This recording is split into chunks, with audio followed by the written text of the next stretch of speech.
Welcome, everybody, to this session of the Alliance for Community Trees webcast series. Thanks for joining us this afternoon on Thursday, July 18th. We are very excited to have you with us. The ACTrees webcast series is a monthly webcast held at the lunch hour. Trainings leverage local successes by amplifying to a larger audience two model organizations' methods, materials, and approaches. The sessions are planned to last for no more than an hour, with two presenters speaking on the same topic from different perspectives, each for 10 to 15 minutes, followed by a period of questions and answers. Today's session is approved by the ISA for one CEU hour, and also by SAF for one CFE Category 2. If you haven't already given us your certification number, please shoot me an email after the session to make sure you get your credits. Also, most state landscape architecture boards require only a certificate of completion for you to get credit for listening to today's session. We can provide that to anyone who needs one, so again, shoot us an email. Today's session is an exciting one. It is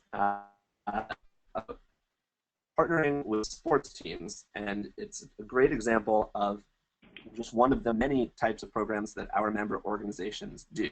Alliance for Community Trees is a national network of local organizations. If you're not already a member of ACTrees, please consider joining.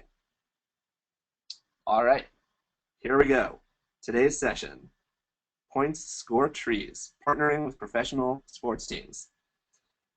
Partnering with area sports teams is a great way to score more trees for your community.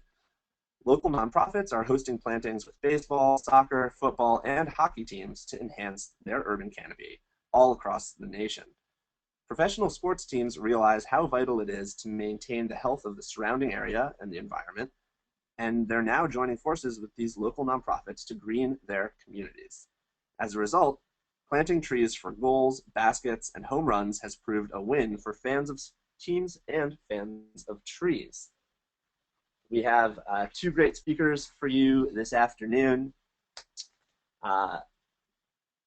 First up at bat, we have Greg Tudor from Portland, Oregon. For the past 3 years, Greg has been the development manager at Friends of Trees, focusing on corporate and foundation fundraising. Prior to that, Greg managed the volunteer and outreach program, working with many of the same corporate partners. An Oregon transplant and native Chicagoan, Greg enjoys exploring the forests of Western Oregon with his girlfriend and their 2 dogs. Thanks so much for joining us today, Greg. We're going to turn it over to you to take it away. Great. Thanks, Leland. So as Leland mentioned, I'm Greg Tudor, Development Manager for Friends of Trees. Friends of Trees is a 24-year-old nonprofit based here in Portland with programs in Oregon and Southwest Washington. We have 2 main planting programs. We have the Neighborhood Trees Program and the Green Space Initiative. The Neighborhood Trees Program works with residents in Portland, Beaverton, Eugene, and Springfield in Oregon, and then Vancouver and Washington to plant trees in their yards and working with homeowners to plant trees in their yards and planting strips. And then in the Green Space Initiative, we work with local municipalities and agencies to help restore degraded green spaces and natural areas. I apologize here. No problem. We are going to pull up your presentation to get you going. Thank you.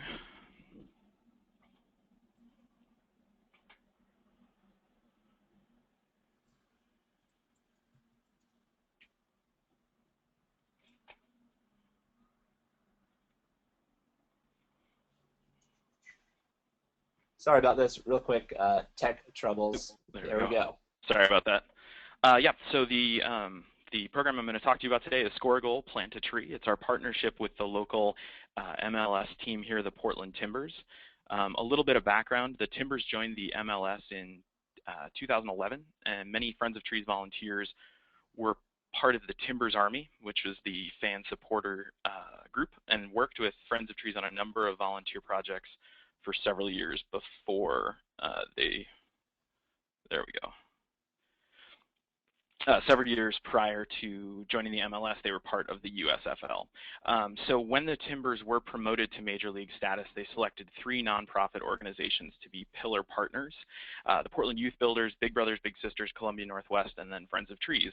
So for each nonprofit, they created a specific partnership. For Big Brothers Big Sisters, it was Sports Buddies, where they paired mentors with the kids. For Youth Builders, they did several projects in conjunction with MLS Works, which is the league charitable action group. And then for Friends of Trees, for us, our promotion was called Score a Goal, Plant a Tree. And so basically, so this is the main facet of the partnership between Friends of Trees and the Portland Timbers. So each time the Timbers score a goal during the season, at Geldwin, at the field here in Portland, our logo is displayed on the scoreboard. And during the first season, the details of the partnership were announced over the PA system as well. So we've tabled at Timbers games a few times. That first picture of the young fan with the foam axe is from a tabling event that we did there. But the ability to have our logo seen by over 20,000 people at each game is just absolutely amazing. Even separate from the tabling, just that one single touch is great. Then in spring 2012, to sort of complement that marketing piece, several Timbers players went out in a few neighborhoods to attach special stickers to the trees, marking them as goal trees. So the picture you can see here is Eric Brunner. He's tagging the tree. It has the date and who the goal was scored against, and then I don't know if you guys can read the text, but down in there it talks a little bit about the partnership, and it has our logo, the Geldwen logo, who are the sort of the corporate sponsors of the stadium, and then Stand Together, which is the name of their community partnership. So that's the main thrust of our program, the Score a Goal, Plant a Tree. It's going on for 3 years. We've had a lot of great successes with that, but off of that, there have been a number of different pieces and different sort of bonuses, I guess. So one thing that we were able to participate in is something that the Timbers are calling Rose City Till I Die, RCTID. It's a hashtag on Twitter, and if you go Google Rose City Till I Die, you'll see a lot of great tattoos and scarves and stuff like that. So it was kind of a marketing campaign for the Timbers. For the campaign, they took some photos of local luminaries, business owners, artists, and et cetera. And our executive director, Scott Fogarty, was one of these pictures. He hates this picture, so feel free to tell him that you saw it today. This was great for us in terms of broader exposure to the community, but it also allowed us another organic touch to our existing community. So we were able to tweet and Facebook about it and talk to our supporters, and it reinforced the partnership, which the Timbers were thrilled about. But then we were also really excited to be able to remind people, hey, don't forget to volunteer. Don't forget to support us this month. Don't forget to purchase your tree this year. We were able to Facebook it, all that kind of good stuff. So something else we did with the Timbers, so tied into their initial marketing campaign, they had these really great billboards all over town of dozens, if not hundreds of Portlanders, posing, getting their, with Timbers gear, that kind of stuff. So what we did for our planting season 2 years ago, we did a billboard series at the beginning of the season. We got a local artist, Amy Ruppel, who had designed our marketing campaign, Plant It Portland. She did these 2 great billboards that sort of mimicked the look and feel of those original billboards. And so they were really, really successful in the city of Portland. It was using existing imagery, sort of an established motif that people recognized. But then on top of that, the Timbers were thrilled. So we got permission from them. We made sure that they were okay with it, and they were beyond okay with it. It was really great for them to reinforce the message that they had that spring. We did it in the fall. Just a really, really good way to sort of capitalize on a successful marketing campaign that we kind of piggybacked on. So in addition to working with the Timbers organization, one of the real benefits to this that we saw for Friends of Trees was the ability to work with the Timbers fans. They have a very active fan base, and Friends of Trees' relationship goes back with the Timbers several years. Like I said earlier, when they were still a USFL team, many of our volunteers were members of the Timbers Army, the supporters group, and they would post their events on volunteer events on their listserv, and these guys would come out and plant with us, and a lot of them had trucks, and so it was great for us. So when we were selected by the Timbers to be a pillar partner, we already had buy-in from their fan base, which was really helpful, I think, probably to securing the partnership. We were able to demonstrate that we had shared supporters. You know, pictures like this are always great on Facebook. They get shared and retweeted and all that stuff. So I'm not sure if anyone is familiar with the Timbers, but whenever they score a goal, their mascot Timber Joey cuts a log slice. So then at the end of each game, each player gets their goal slice. And so it was really nice for us to be able to tie this partnership into tree planting because, you know, I mean, Oregon has such a long history of resource extraction, forestry, logging. I mean, their mascot is a lumberjack. Scott Fogarty, our executive director, likes to tell the story that for a long time, all the teams in Portland were sort of resource extraction, with the exception of the minor league hockey team. We had the Beavers, we had the Trailblazers, and we had the Timbers. And so it's really nice to be able to kind of flip that on its head a little bit and you know, talk about replanting as opposed to removing.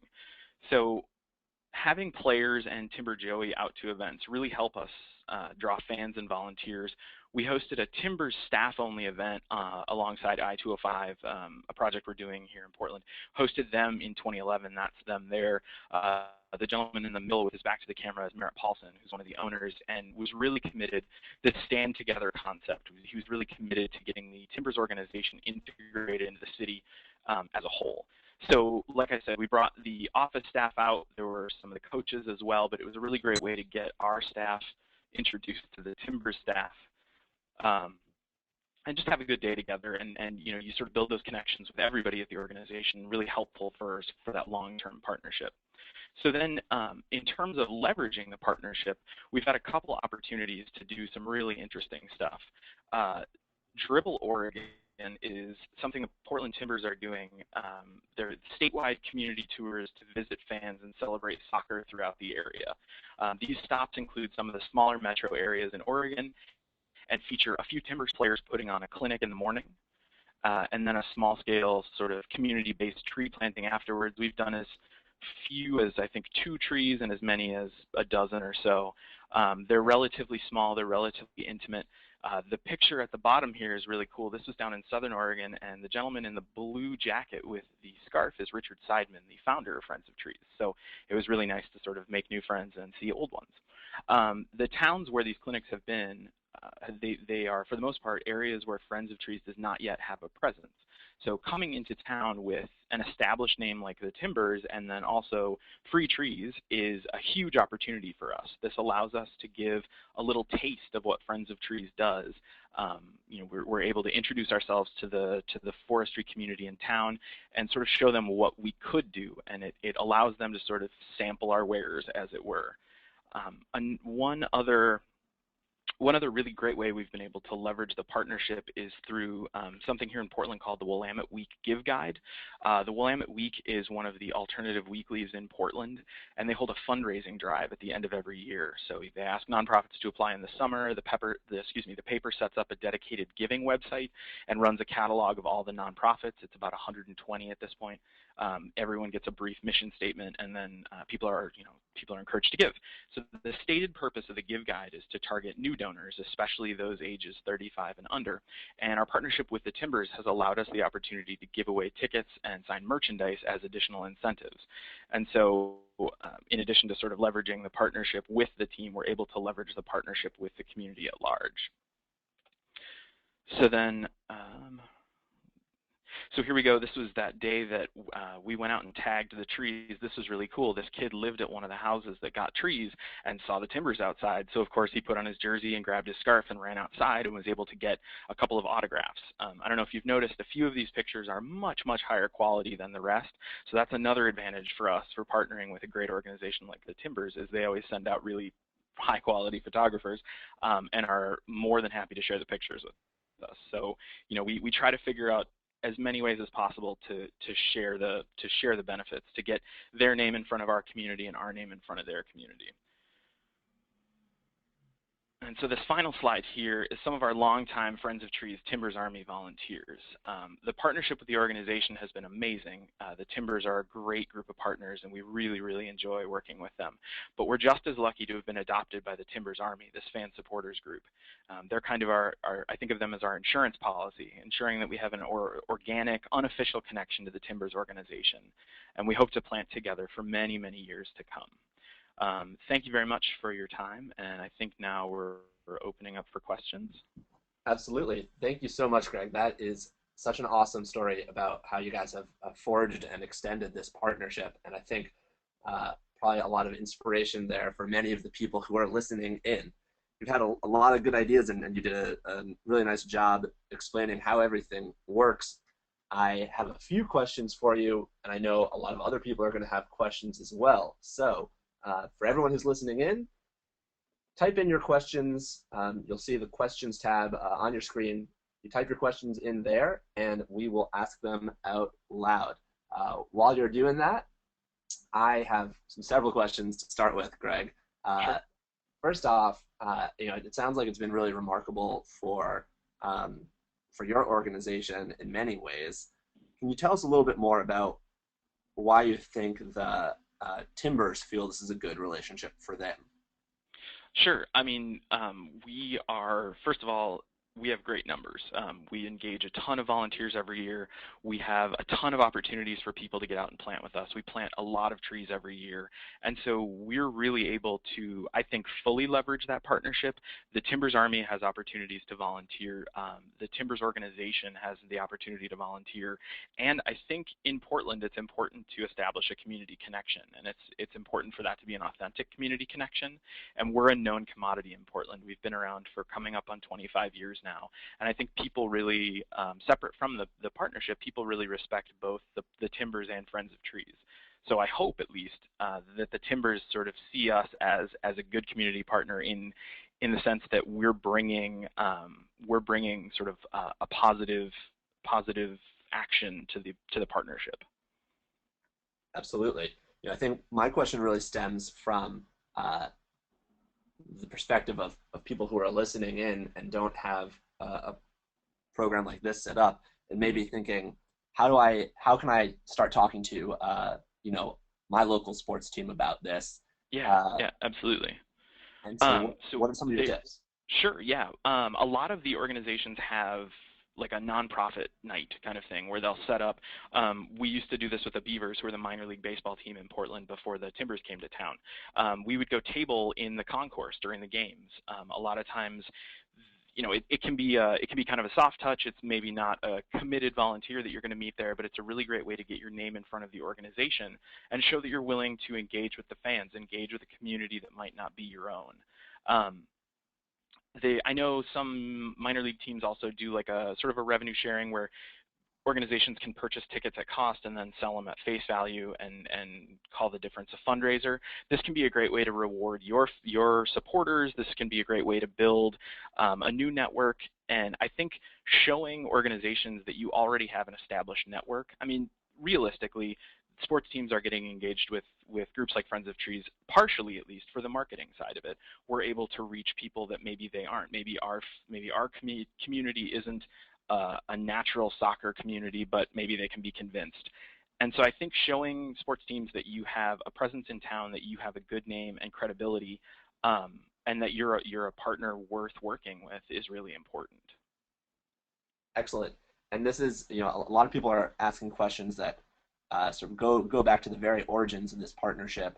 Mm-hmm. And it may be, your case may be a little unique, but tell us more about how it all started. Did you approach them? Did they find you out of, how did they find you in that original when you were selected to be one of their 3 partners? Yeah, like I said, the relationship goes back prior to the MLS, and so we had a really good relationship with the fan base, with the Timbers Army, and so I'm not actually sure if we were recommended by the Timbers Army, but I know that we were approached to be a nonprofit partner in a couple of small ways before they came on as MLS as an MLS team, and we were able to work with them, like I said, on some of those nonprofit nights and that kind of small scale stuff. I don't actually know the origin of Score a Goal, Plant a Tree, whether that was our idea or their idea, but I think it ended up just being sort of mutually beneficial and sort of a mutual attraction, I guess. I mean, we were very interested in partnering with the brand new team in town that has sort of a tree theme, and I think they were looking for an environmental partner, and I think sort of Friends of Trees is an easy one to convey the message of. It's not place-based necessarily like a watershed council, and it's an easy sort of idea to wrap your head around. Yeah, absolutely. Uh, so question for how this sort of fits into your larger tree planting program. Sure. Is it one-off events or, I mean, we can see that you've done several tree plantings with them, but Mhm. tell us a little bit more about how you conceptualize fitting this into your organization's tree planting program. Sure. I mean, the nice part is, so we have the two programs. We have the Neighborhood Trees program where we're planting bigger trees, and then we have the Green Spaces program where we have smaller trees, but it's great for groups. And so when the timbers have wanted to come out, it's been very easy to slot them into existing programs based on what they're looking for. When they were looking for a huge event to sort of get their entire staff out and work together, we were able to plug them into an existing planting site. It ended up being a special planting, but it was an existing site. Um, when they wanted to tag the trees, we were able to work with them to select a few neighborhoods and then just go out and tag the trees after the fact. So one of the things that was really important to us in the partnership was not creating more work than we were bringing in terms of money, and not sort of chasing the money and building a program out to suit the timbers. And so it initially at least was a lot of conversations about what we already did and how we could fit them into existing programs. And so in the past couple of years, as part of their sponsorship, the Score a Goal, Plant a Tree side of things is at the stadium, but then on our end, we feature them as a sponsor, just the same way we would feature any other sponsor. And so they're on our planting calendar. They have one or two plantings every year based on sort of their interest and availability that are Timbers sort of sponsored branded plantings where they have a couple of players come out and some of the staff come out. And so that's really good for us, but I think it's also really good for them to have that real connection. That the Dribble Oregon thing has been really, really helpful for us, but I also think it's helpful for them to come in with an organization that's offering something to the community beyond a soccer clinic. A soccer clinic is one day, but the trees, hopefully will last for decades. Awesome. Uh, there's so many questions. I'm going to try to keep up with all of them. Sure. So I think that you're giving really excellent examples of how you guys built this and sort of the steps that it would take for organizations to start something like this on Mhm. their own. I know folks generally have an impression that the Pacific Northwest is pretty green, especially Portland is amenable to greening and Sure. trees.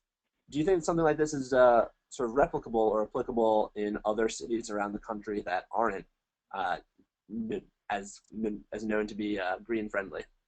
Yeah, absolutely. I mean, first of all, I would absolutely hope so, but I do think that this type of partnership is absolutely replicable, especially for a group that's already doing work in the community. I think MLS, so the Major League Soccer has what they call MLS Works, and it's the league level. Um, it's not necessarily charitable giving as much as it is charitable engagement. They're working with teams to get engaged in the community. And I think at this point, all of the major sports leagues have something similar to that. And so I think that might be a good place to start, is just getting connected with that umbrella organization. I mean, if if you have to get pre-registered to be an approved organization, get on that list. I think the really important thing is making yourself known as a willing partner. A lot of times, I mean, we're all busy people in nonprofits, and the people who work at the Timbers are all very busy as well. And so if we can make things easy and if we can make things sort of turnkey, it's just so much more helpful for the organization. For them to come into a partnership that already is robust on the nonprofits end, that already has sort of goals and outcomes of our own. We're going to plant this many trees whether the timbers partner with us or not. We have other partners, and I think that's actually very appealing to them, to know that we're doing the work separate from the timbers. The timbers are not funding our work. They're supporting our work, but they're not directly funding it. And I think that's a big step. And that hits on an important question that some people have asked, which is, do the timbers actually do a donation per goal per tree, or is it a broader support for you guys? It's broader support. We joke that some years the trees are more expensive than others.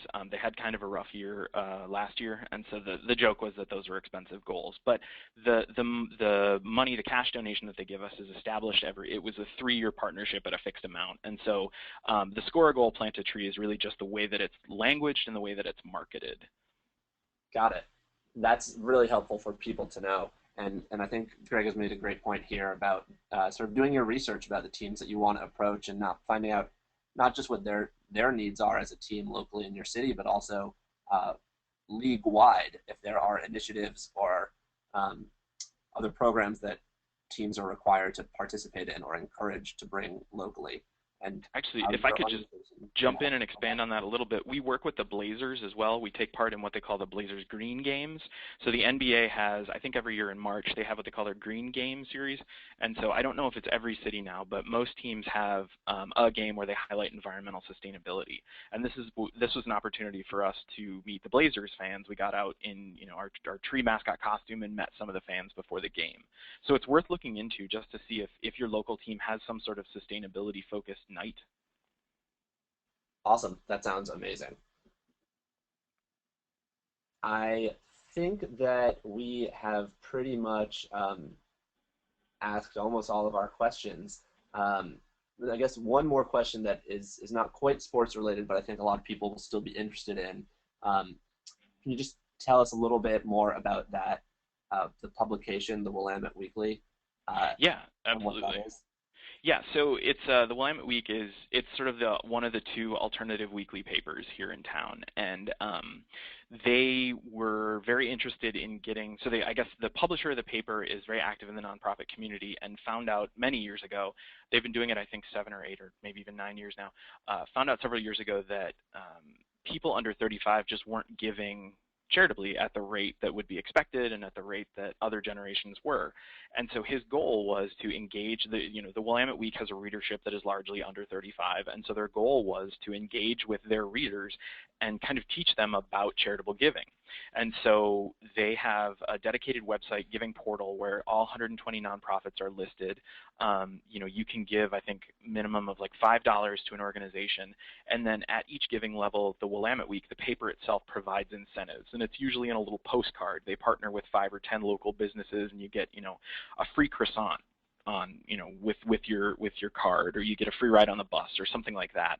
And so it allows us to kind of roll that into our end of year giving campaign, and it ends up being just another sort of portal, another way for people to give to us. But it's encouraged us to get our own incentives for end of year giving, and so it's become kind of an event in Portland. I know a few others, I think at the last Give Guide meeting, they were talking about all the other towns that were doing it. I believe Albuquerque or Santa Fe is doing it, and Nashville, Memphis, one of the 2 in the southeast is doing it as well. But this is something that Willamette Week does every year, and we've been lucky enough to be in it for the past several years. Awesome, very cool. People in the questions are very excited about the idea of targeting under 35 donors. And it's a great way too, because you send all of your supporters to the website, and then they support you, but then there's potential for them to also support a few other organizations. The average giver gives to 3 organizations, and so it's a really great way to build a new donor database. Excellent. Folks have been noting other examples of sports teams and green initiatives. NASCAR has a green initiative and is focused on planting trees. The Green Bay Packers have a First Downs for Trees program. I just want everyone to know that we are going to be compiling a resource list on this very topic, and we will put a lot of these examples in there for you to read about and learn more about. That's going to be ready after the session is over, and we will email that to everyone who participated today. All right. I think with that, we are going to wrap up with Friends of Trees. Thank you very much, Greg. That was great. Thank you. Next up, from the other coast, we've got Jimmy Owens from the Pennsylvania Horticultural Society. Jimmy has been with PHS working for the last year in development, and before that worked in development at a different Alliance for Community Trees member organization, the New York Restoration Project, where Jimmy spent over 5 years as the Director of Corporate Giving, creating the program, communications, and fundraising strategies for Million Trees NYC, their million tree planting campaign. Jimmy also oversaw corporate volunteer programs and corporate funding relationships while with NYRP. Now in Philadelphia at PHS, have a very exciting partnership, different sport. Jimmy, tell us all about it. Okay, well, thank you, Leland, and Greg, I really enjoyed listening to your presentation. There's definitely some similarities between our programs, and then there's some differences, so I learned some cool stuff from Greg's presentation as well. So welcome, everyone. I'll run through a pretty quick presentation, and then we can open it up for questions. I'll tell you a little bit about Pennsylvania Horticultural Society, PHS. We were founded in 1827, so we're celebrating our 185th year this year. The mission of PHS is to motivate people to improve the quality of life and create a sense of community through horticulture. PHS is also widely known as the producer of the Philadelphia Flower Show, which is an annual event we do here in the city of Philadelphia. It's the largest indoor flower show in the country, and it's second only in the world to the Royal Horticultural Society's Chelsea Flower Show in London. It brings about 250,000 people through the Pennsylvania Convention Center for 10 days in early March as we create spring in the middle of late winter. And so many people know us for that work, but also PHS has been a leader in urban greening for nearly 200 years, but very specifically here in Philadelphia and in the region since really the early 70s, when we partnered very closely with the city and governments throughout Delaware and New Jersey as well to create and produce various urban greening programs that are still in place today, tree planting being one of them. And so that brings us to our tree planting program, which is Plant 1 Million. And so Plant 1 Million was launched in 2011. It's a regional partnership, and with the goal of planting 1 million trees in 13 counties, so the surrounding Philadelphia. So the program encompasses the entire state of Delaware, as it's only 2 counties, a few counties in southern New Jersey, and 6 surrounding counties around the city of Philadelphia and Philadelphia County. And the goal, of course, is to restore the tree canopy cover by 30%. And this fall, we'll be installing the 300,000th tree. We'll be doing it probably here in the city of Philadelphia. But it's a nice milestone here for the partnership and for the program. And so we began, we came to our relationship with the Phillies, our baseball team here, obviously. We've been talking to them for a while. The Phillies have a program called Red Goes Green, and it's their environmental program. And it's a very aggressive program. It really started with recycling at the stadium a bunch of years ago, and it moved on to other environmental initiatives, specifically at the stadium rather, in the neighborhood surrounding in South Philadelphia. The stadium is called Citizens Bank Park. And so they, for years, had been promoting their programs there with their Red Goes Green program, and we had been talking to them about some way to incorporate tree planting. There's a very large park across the street from their baseball park called FDR Park, a really great old park here in Philadelphia. And so we started exploring maybe doing some tree planting there, and that turned into a conversation about a broader program. And then we engaged another partner of ours. So really the way we worked this deal with them is the Phillies are our promotional partner, and then we wanted and needed a financial partner as well. So we went to Aramark, who is a large funder and partner rather with the Phillies at the stadium, and so they do all the food service and concession at Citizens Bank Park where the Phillies play. And we also partner with Aramark for the flower show, and they control a lot of concession over at the convention center here in the city. So we spoke with Aramark, who had been partners with the Phillies for years and years. They agreed that they loved the idea of this program. They came on as the financial partner, and the Phillies as the promotional partner. And so we, the next was our program, Home Runs for Trees, was born. And so really the idea behind the program, very similar to the program that Greg was speaking about in Portland, is every time a home run is hit at home, at a home game here in Philly, the Phillies and Aramark will plant a tree as part of Plant 1 Million. And so what they did there as far as promotion is that every time a home run is hit at the stadium, they do put it up on the big screen, on the television sportscasters who are really regionally covering the game. They all mention it every time a home run is hit. So, much like Greg was saying, it's a great hit for us to have both PHS and Plant 1 Million mentioned there for the some 80,000 people who are in the stadium, and then also on television for the potentially millions who are listening or watching rather on TV. So it's a great way for us to get the program out there and also our name out there. We kicked it off with a really big planting in 2011. The picture here is our president, Drew Becker, in the middle, and then an Aramark executive and the chairman of the Philadelphia Phillies, and then, of course, the Philly fanatic. As a side note, this was a hard partnership for me because I'm from New York and I'm a Yankees fan, so every time we hit a home run, I was really happy that we were making money, but not so happy that the Phillies were hitting a home run. Now, I can't hear any of you making any sort of groans and moans, so this is good for me. So it turned out to be an incredible partnership, and it's relatively new.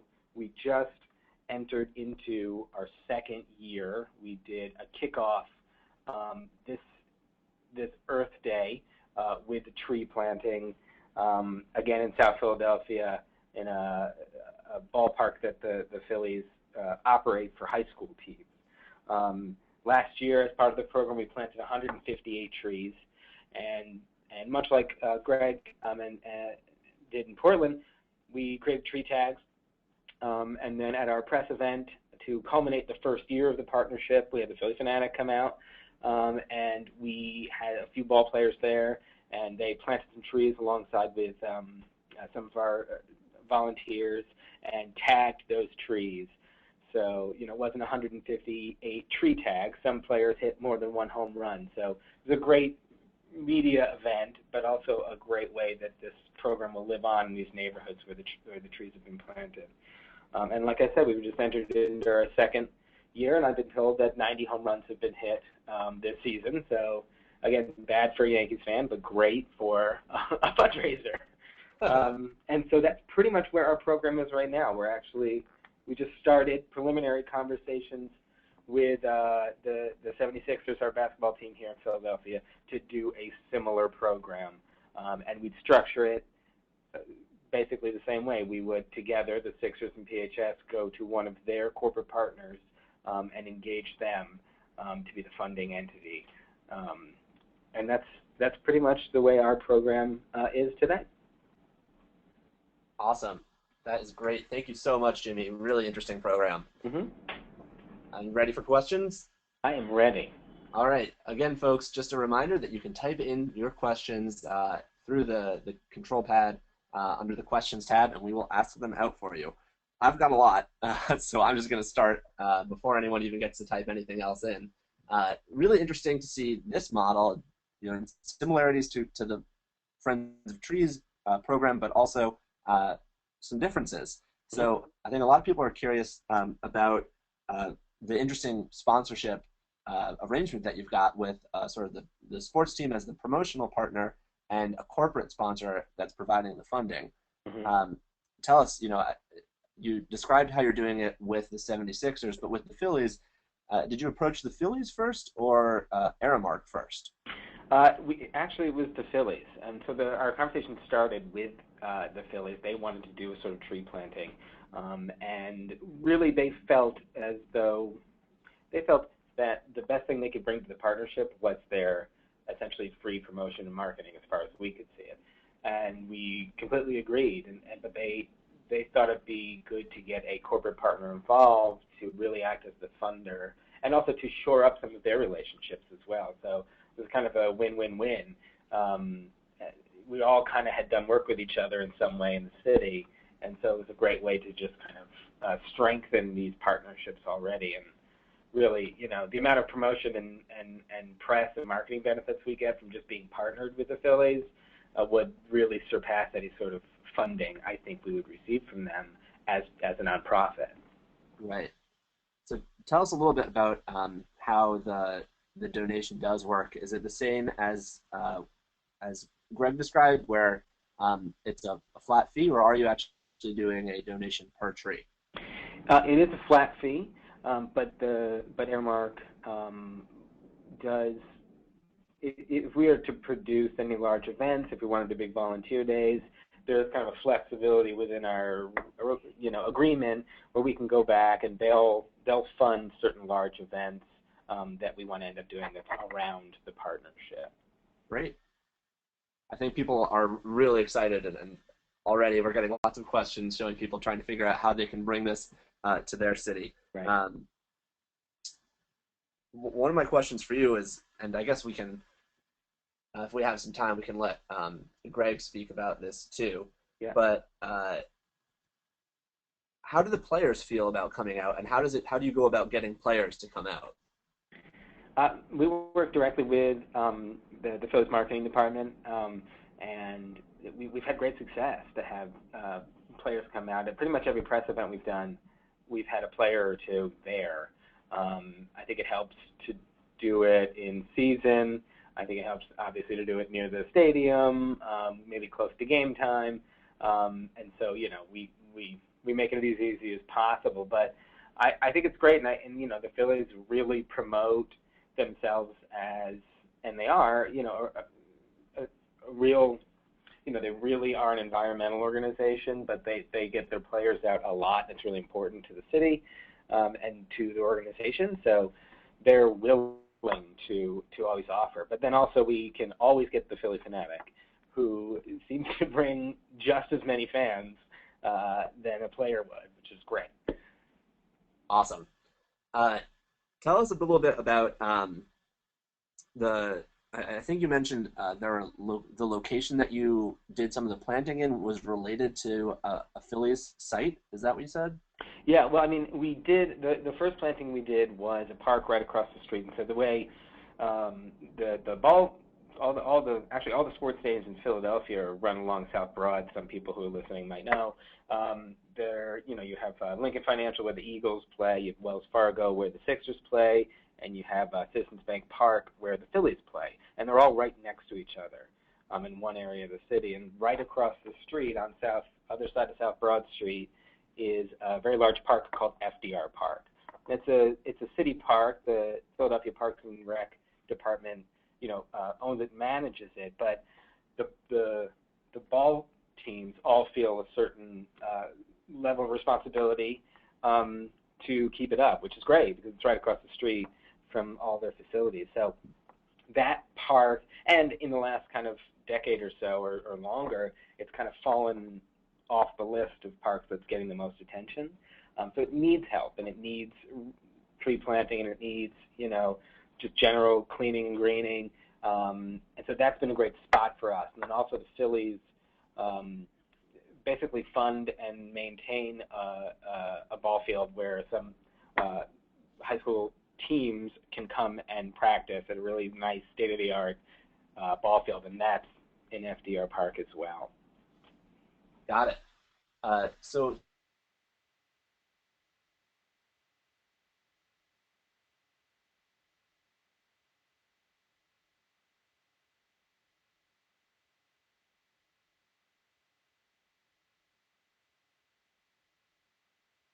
line for Greg, just so that he can, if you have anything to add, he could jump in. But Um, uh, so Greg, if you're perfect, you are no longer muted. Yes. Great. um, so questions for you just about how this all works.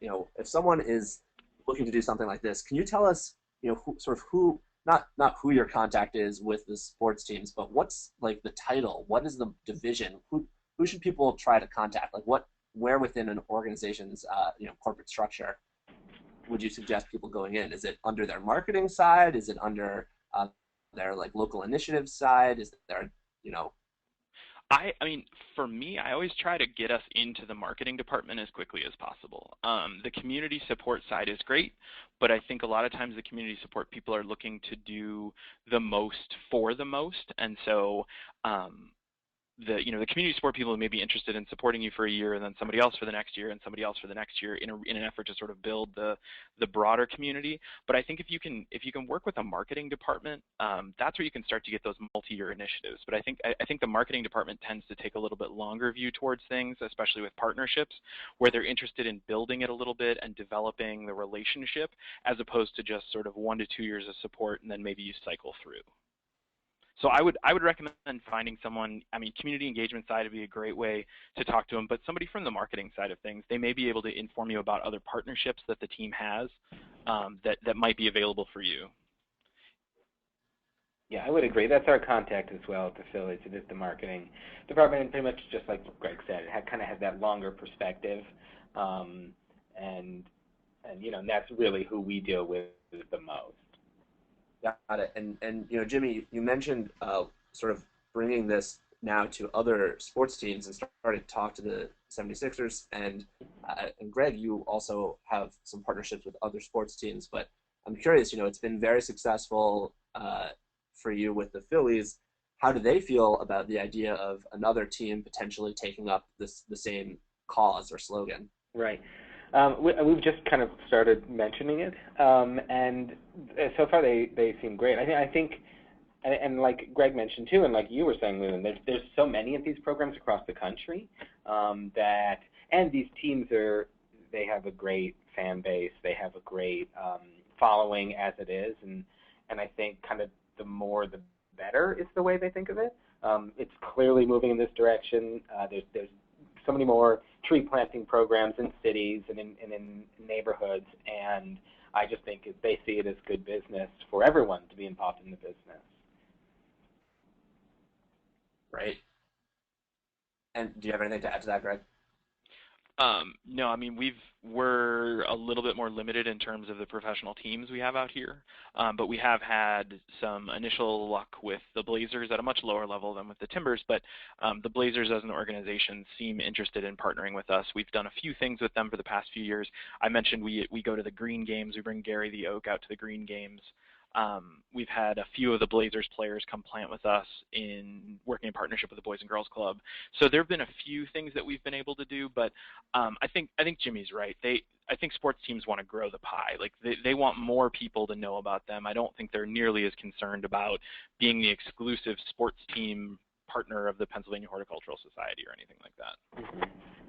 So, in terms of your own communications and marketing sides, what sort of how do these promotions, how are they helping to grow your communications database, and maybe can you tell us about some of the media partners that may be involved? Yeah, well, I mean, I know for us the Phillies, they have a dedicated radio station. They have a dedicated television station, really, that does just Phillies programming. And so for us, up until this partnership, we really had no access to or involvement with those specific media outlets, and so that's totally brought us right in.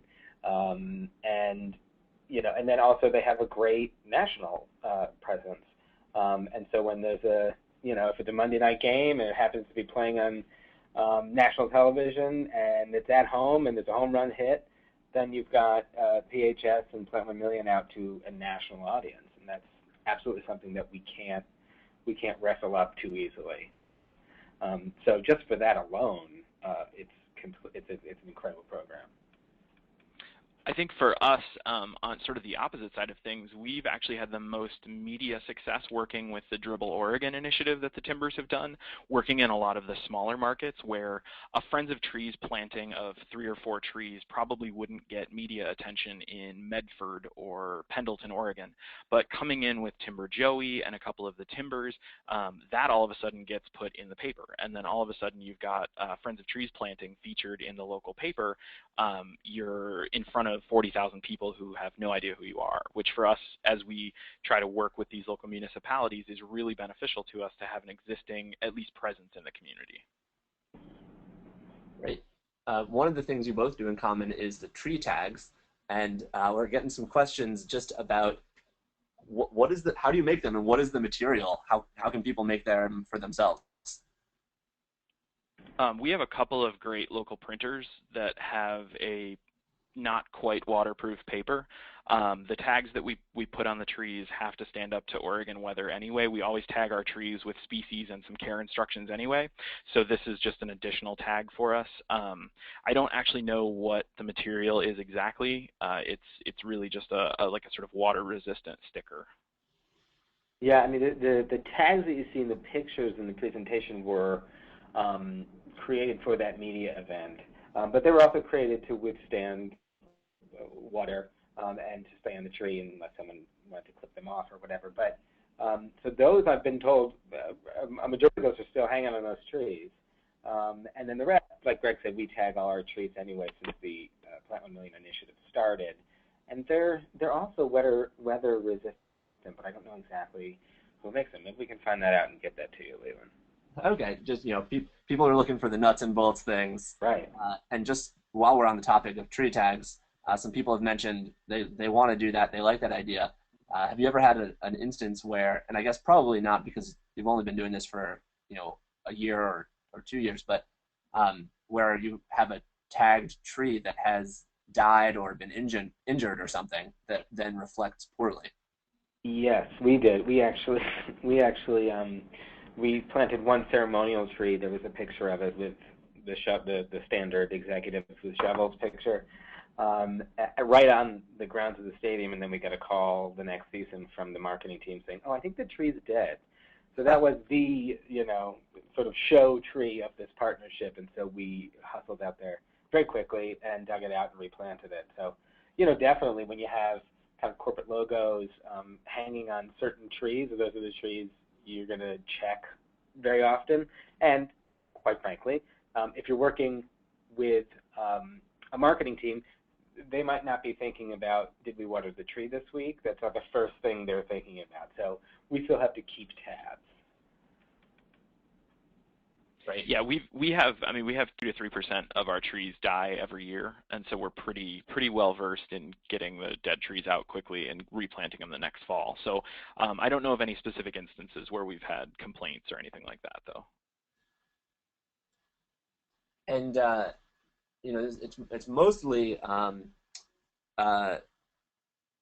neither of you is doing a per tree donation exactly. Even though that's what your programs are. But can you maybe just speak generally to some of the other possibly smaller nonprofits that are on the line who are thinking about how they could try to do something like this? How should they think through the funding aspect?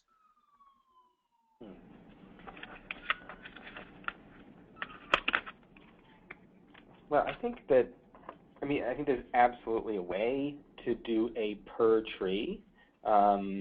Everyone out there probably knows what their per tree cost is, and then to really get it to a good place for fundraising, you add in your marketing, you add in your staff time, you add in some maintenance, and you get that per tree cost. And so there's absolutely a way to start a partnership like that doesn't have a larger price tag attached to it, and then just kind of use your own marketing and social media, whatever you have, to start to promote the program so it starts to snowball. Which I think would be the way to enter into something like that. And the best way to do that is with press, and so to have, if you can, any sort of event with the team, with the players, that really helps it get some momentum and get it started. Yeah, I would just add, make sure that you can do what you're promising. I mean, obviously in everything, but especially, you know, if you're going to partner with somebody who has a big presence, make sure that the deliverables on your end are something that you can really just absolutely knock out of the park, I guess, to use a cliche. But You know, a fitting one. Yes, exactly. Under promise and over deliver. You know, you want them to feel really good about the partnership. So make sure it's scaled to a point where you are, you know, as an organization, are comfortable with doing the work. Great. These are exactly the kinds of answers that I think people are looking to hear. Can you tell us, for both of you, it sounds like maybe it varies, but you know, how big are the trees that you guys are planting for these campaigns? We're doing, you know, 2 to 3 inch caliper trees, pretty much standard for this campaign, and the majority of the trees that we're putting in are street trees. Got it. Yeah, for this campaign, when we tagged the trees per goal, we did all street trees. Mm-hmm. And then it looked like maybe some different sized ones when you were out, you know, doing those events. Exactly. The statewide events, a lot of that was dictated by the municipality in terms of what they had available, planting space available, and community need. And so some of those were some more like more typical restoration style events. Got it. I really want to thank you both. I love the way that you have grown your programs and the way you're thinking about them. I think these are wonderful models for people to take back to their city and to see whether it's you know, a major league team or a local minor league team, whatever sport it is, there's a way to find something to do with this. And even if that team doesn't necessarily have money, they can be a wonderful partner to help you attract a different donor who can fund a program like this. Mm-hmm. We're going to wrap up in just a second, but any closing thoughts that either of you has, or any advice that you would have for other organizations in other cities across the country that want to do something like this? I would say for us, just because it's specific to our situation, really look, you know, if you don't have that relationship with your sports teams, really look at their corporate partners and see if any of those coincide. And, you know, and that could be a great entree in, even if it's working with one of their corporate partners for a year and offering some volunteer opportunities and having them fund you on a small level. You know, you can go in together to a sports team. And so I just think that really works. You think they can find that online or in a team's annual report or something like that? Yeah, both. Yeah, absolutely. Okay. And I would just say get connected to the fans. That's really worked well for us, and it was a bit of a unique situation in that we already had existing sort of leadership volunteers in the Timbers Army, but most sports teams have some sort of dedicated fan group. A lot of those have a charitable giving presence. Get connected to those guys. You know, if nothing else, it can be a great source of volunteers. Invite them out to come plant some trees. Exactly. All right, this is wonderful. I thank you both very much, Greg Tudor and Jimmy Owens from Friends of Trees and Pennsylvania Horticultural Society. Thank you for sharing this with us this afternoon. You're off the hook now, and you can go back to your jobs. But for everyone who's listening in, today's session, the recording, all these presentations, and as I mentioned, a resource list will all be available on our website for you to watch in the future and to learn more about and to go back to in case you weren't taking notes. We will send that out, the link to those resources, to everybody who completes the brief survey that will pop up at the end of the session. Please just take a quick minute to fill that out. That way you can help us make sure we are creating webcast programming that meets your needs, and so you can learn about things that you want to know about. Our next session on the third Thursday of next month, our webcasts are every third Thursday of the month, is on August 18th, and it's about corporate social responsibility. The session will be corporate citizenship, investing in communities, and canopy. So more great examples and hearing from some actual corporate sponsors about how you can work with corporate funders to finance your tree planting. Cool. And with that, I say thank you very much and have a great afternoon. Thank you.